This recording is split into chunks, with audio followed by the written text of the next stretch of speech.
চণ্ডীদাস সমস্যা। মধ্যযুগের বাংলা সাহিত্যের ইতিহাসে কবি চণ্ডীদাস এক প্রসিদ্ধ নাম। তার পদাবলীর রহস্যময়তাকে জনপ্রিয় করে তুলেছে। চণ্ডীদাসের পদাবলী মধ্যযুগের গণ্ডি পেরিয়ে আজও আমাদের হৃদয় তন্ত্রীতে অনুরণন সৃষ্টি করে। জীবনে পীড়িতের জ্বালায় জ্বলে পড়ে চণ্ডীদাস রাধার কণ্ঠে কণ্ঠ রেখে বলেছিলেন, সই আমার মরণ ভালো। কিন্তু দুর্ভাগ্য, মরণেও চণ্ডীদাসের নিস্তার নাই। মৃত্যুর বহু শতাব্দী পরেও আজও বাংলা সাহিত্যে তাকে নিয়ে চলছে বিতর্কের ধ্রুমজাল। চণ্ডীদাস সমস্যা। চণ্ডীদাস সমস্যা বাংলা সাহিত্যের ইতিহাসে বহুল বিতর্কিত সমস্যা। বস্তুত মধ্যযুগের বাংলা কাব্যে কয়েকজন চণ্ডীদাসের অস্তিত্বই এই সমস্যা সৃষ্টি করেছে। 1896 সালে প্রকাশিত ডক্টর দীনেশচন্দ্র সেনের বঙ্গভাষা ও সাহিত্য গ্রন্থে একজন চণ্ডীদাসের কথা বলা হয়েছিল। বাঙালি পাঠকও একজন চণ্ডীদাস সম্পর্কে অবহিত ছিলেন। তিনি বৈষ্ণব পদাবলীর অন্যতম কবি, শ্রেষ্ঠ কবি চণ্ডীদাস। কিন্তু পরবর্তীকালে চণ্ডীদাসের ভণিতাযুক্ত আরো কিছু পুঁথি, পালাগান এবং পদ আবিষ্কৃত হয়। মূলত এগুলো নিয়েই এই চণ্ডীদাসের সমস্যা তৈরি হয়েছিল। যেমন নীলরতন মুখোপাধ্যায় কর্তৃক 1305 সালে প্রকাশিত রামলীলার পুঁথি, সত্যনানন্দনাথ বসু কর্তৃক 1305 সালে প্রকাশিত চণ্ডীদাসের চতুর্দশ পদাবলী, ব্যোমকেশ মুস্তাফি কর্তৃক 1321 সালে প্রকাশিত জনলীলার পদাবলী, আব্দুল করিম সাহিত্য বিশারদ কর্তৃক 1321 সালে প্রকাশিত রাধার কলঙ্কভঞ্জক শীর্ষক পালাগান। চণ্ডীদাসের নামে এত এত পদ ও পালাগান আবিষ্কার ও প্রকাশিত হবার পর একাধিক চণ্ডীদাসের ধারণার জন্ম হয়। তবে এ সমস্যা তীব্র আকার ধারণ করে 1916 সালে, যখন বসন্তরঞ্জন রায় সম্পাদিত বড় চণ্ডীদাস নামাঙ্কিত শ্রীকৃষ্ণ কীর্তন কাব্য প্রকাশ হয়। কারণ এ কাব্যের ভাব ভাষা ও ভণিতের সাথে পদাবলীর চণ্ডীদাসের ভাব ভাষা ও ভণিতের যথেষ্ট গরমিল পরিলক্ষিত হয়। এই অবস্থায় 1341 সালে মনীন্দ্রমোহন বসু কর্তৃক দীনচণ্ডীদাসের পদাবলী প্রকাশিত হলে সমস্যাটি আরো গুরুতর রূপ ধারণ করে এবং সাহিত্য বিশারদদের মনে বিভিন্ন প্রশ্ন দেখা দেয়।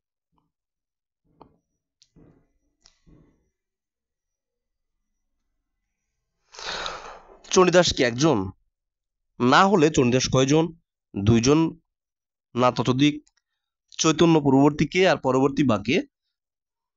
এ ব্যাপারে বিভিন্ন পণ্ডিতদের ঐমত উল্লেখ করা হলো। ডক্টর দীনেশচন্দ্র সেনের মতে চণ্ডীদাস একজন। প্রথম জীবনে তিনি শ্রীকৃষ্ণ কীর্তন কাব্য লেখেন এবং পরিণত বয়সে পদাবলী রচনা করেন। নীলরতন মুখোপাধ্যায়ের মতে চণ্ডীদাস একজন, তিনি হলেন পদাবলী চণ্ডীদাস। কবির যশোপ্রার্থীরা নিজেদের রচিত পদ চণ্ডীদাসের বনিতায় চালিয়ে দিয়েছেন বলে তার ধারণা। রামেন্দ্র সুন্দর ত্রিবেদীর মতে চণ্ডীদাস একজন, তিনি মনে করেন শ্রীকৃষ্ণ কীর্তনের ভাষায় গায়কের মুখে পরিবর্তিত হয়ে পদাবলীর ভাষায় পরিণত হয়েছে। ডক্টর সুকুমার সেনের মতে চণ্ডীদাস দুইজন, একজন চৈতন্য পূর্ব যুগের বড় চণ্ডীদাস এবং একজন অপরজন চৈতন্য পরবর্তী দ্বিজ চণ্ডীদাস। সুনীত কুমার চট্টোপাধ্যায়ের মতে চণ্ডীদাস দুইজন, একজন চৈতন্য পূর্ব যুগের বড় চণ্ডীদাস এবং অপরজন চৈতন্য পরবর্তী দীন চণ্ডীদাস। মনীন্দ্রমোহন বসুর মতে চণ্ডীদাস দুইজন, একজন বাঁশুরী দেবীর সেবক বড় চণ্ডীদাস এবং অপরজন পদাবলী ও পালাগানের দীন চণ্ডীদাস।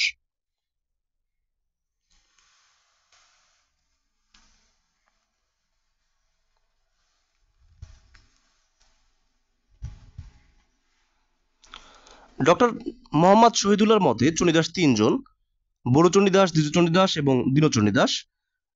ডক্টর কাজী দীন মোহাম্মদ এবং ডক্টর নীলিমা এই মতের সমর্থক। এবার এগুলোর প্রমাণ দেখব আসলে কয়জন হতে পারে। ভাষার ব্যবহারের ক্ষেত্রে বড় চণ্ডীদাস একজন স্বতন্ত্র কবি ও এ বিষয়ে কোনো সন্দেহ নেই।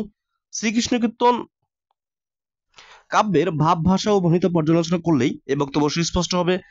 ভাষা, শ্রীকৃষ্ণ কীর্তন কাব্যে মাত্র 7টি আরবি ফার্সি শব্দের ব্যবহার করা হলেও ব্রজবুলি শব্দের ব্যবহার করা হয়নি। তাছাড়া এই কাব্যে ভাষা প্রয়োগে প্রাচীনত্বের লক্ষণ দেখা যায়, যা দ্বিজ বা দীন চণ্ডীদাসের পদাবলীতে পাওয়া যায় না। ভাব, শ্রীকৃষ্ণ কীর্তনের রাধা লক্ষ্মী সরফা, কিন্তু চৈতন্য পরবর্তী বৈষ্ণবের ভাবনা অনুযায়ী রাধা হচ্ছে কৃষ্ণের শক্তি স্বরূপা। আবার শ্রীকৃষ্ণ কীর্তনের রাধা হচ্ছে রাধার কোনো সখী শাশুড়ি বা ননদের নাম নেই, কিন্তু চৈতন্য পরবর্তী পদাবলিতে ললিতা, বিশাখা প্রভৃতি সখীর কথা বলা হয়ে আছে। বনিতায় দেখা যায় বড় চণ্ডীদাস কোথাও দ্বিজ বা ধীন ব্যবহার করেননি। পদাবলী চণ্ডীদাসের মতো ভনে বা কহে ক্রিয়াপদ ব্যবহার করেননি। এসব বৈশিষ্ট্যের কারণে বড় চণ্ডীদাস স্বতন্ত্র ও পাচনোত্তরই স্বীকৃত। দ্বিজ চণ্ডীদাসের পদে আরবি ফার্সি পদের বহুল প্রয়োগ লক্ষ্য করা যায়। দ্বিজ চণ্ডীদাসের দুটি পদে চৈতন্যদেবের উল্লেখ পাওয়া যায়। একটির পাঠ এরকম: জন্মিলেন আপনি হরি, চৈতন্য নাম ধরি, সঙ্গ লিয়া পরিষদগণ। তার মানে চৈতন্যদেব যে চণ্ডীদাসের পদ আস্বাদন করেন তিনি এই দ্বিজ চণ্ডীদাস। এ কারণে দ্বিজ চণ্ডীদাস যে বড় চণ্ডীদাসের পরবর্তী একজন স্বতন্ত্র কবি তাতে প্রমাণিত হয়।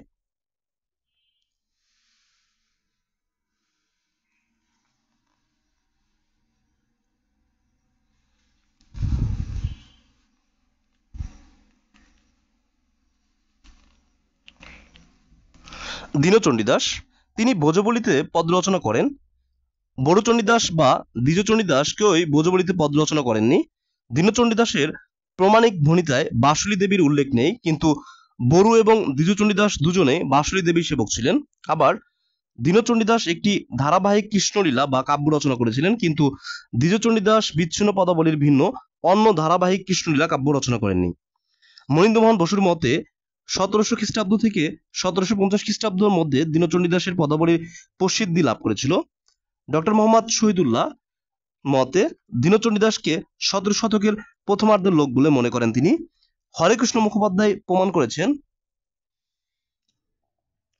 দীনচণ্ডীদাস নরোত্তম ঠাকুরের শিষ্য ছিলেন এবং 17 শতকের দিকের কবি ছিলেন বলে মনে করেন তিনি। এসব আলোচনা থেকে প্রমাণিত হয় যে আসলে চণ্ডীদাস তিনজন: বড় চণ্ডীদাস, দ্বিজ চণ্ডীদাস এবং দীনচণ্ডীদাস। ডক্টর মোহাম্মদ শহীদুল্লাহ এবং মহামহোপাধ্যায়, হরপ্রসাদ শাস্ত্রী প্রমুখ পণ্ডিতেরা চণ্ডীদাস সমস্যা নিরসন করে তিনজন চণ্ডীদাসের অস্তিত্ব স্বীকার করেছেন। একজন শ্রীকৃষ্ণ কীর্তনের বড় চণ্ডীদাস, একজন চৈতন্য পূর্ববর্তী যুগের একজন বিচ্ছিন্ন পদাবলী দ্বিজ চণ্ডীদাস এবং চৈতন্য সমসাময়িক একজন কৃষ্ণলীলার দীনচণ্ডীদাস।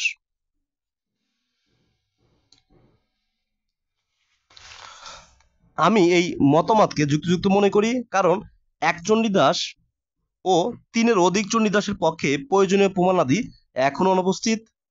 উপসংহারে আমরা লিখতে পারি, আলোচনার পরিশেষে বলা যায় যে বাংলা সাহিত্যের ইতিহাসে এমন অনেক বিষয়বস্তু আছে যা উপযুক্ত তথ্যের বা যুক্তিতর্কের অভাবে চিরকাল বিতর্কিত থেকে যায়।